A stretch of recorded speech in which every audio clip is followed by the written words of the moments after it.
Hello everybody! I know it took me a while, but I'm finally doing part 2 of following Lex Wilson's Islamic geometry tutorial. I linked his original video in the description box as well as my video of part 1 where I build the construction lines for the design that you can see right now, the thin ones. So I was both excited and dreading to work on this because it is such a time-consuming process, but at the same time it looks so cool when it is done and it is just so rewarding to finish it. So I finally sat down and I started working on it. Just like I mentioned in the first video, this is just me trying it out and having fun with it, but if you actually want to try it out for yourself, definitely watch Lex Wilson's video since he is much better at properly explaining what he's doing, and of course his design is perfection. Mine has some flaws. So I'm starting out by thickening the final construction lines that we ended up with from part 1 in an interlacing manner.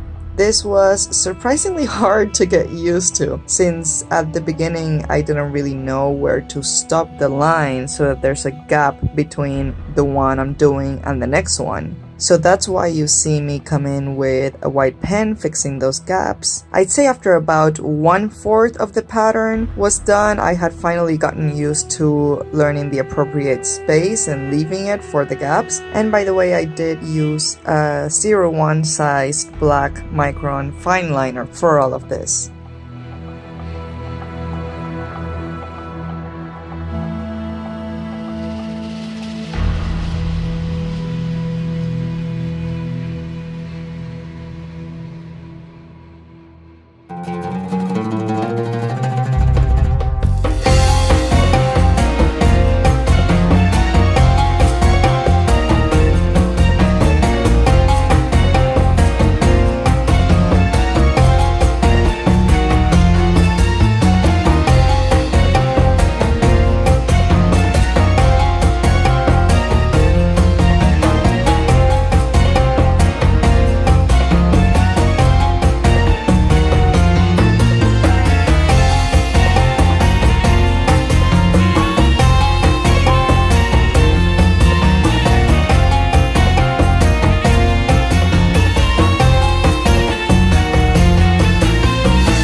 After all of the lines have been thickened and interlaced, I use my 005 size black Copic fine liner to define the shapes of the spaces created by the lines. I switched pen brands for no other reason than I just don't have a 005 Micron, and I definitely needed something thinner for this part. Then coming back with the 01 Micron and really using both pens depending on what I was doing, I started working on giving the design some details. While working on the details, I did follow Lex Wilson's tutorial for the most part, but you'll notice if you've seen his video that I did change and simplified some details. This was mostly because my geometry didn't turn out as perfect as his, and there were certain things that I thought would highlight my imperfections, so I slightly changed and simplified those particular designs and details. I will now leave you with the music. Enjoy the rest of the video, and I wish you the best of luck if you're drawing along with me, whether it is this or something else, whatever you want to draw. See you next week with another video, and have a fantastic day. Bye!